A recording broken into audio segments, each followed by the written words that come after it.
चेंबूर कुर्ल्यामध्ये पाणी साचलेलं आहे। कुर्ल्यात जाणारी बस सेवा ठप्प आहे।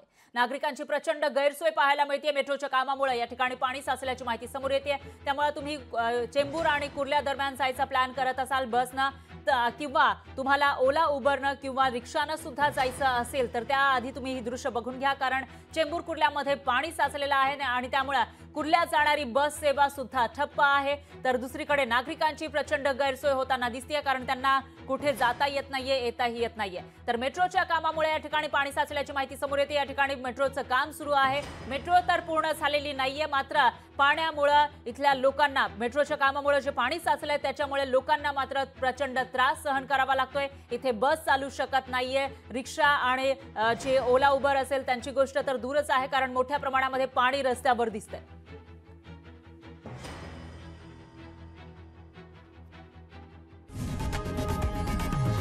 लोकशाही मराठी ऐका, पहा, जागरूक रहा।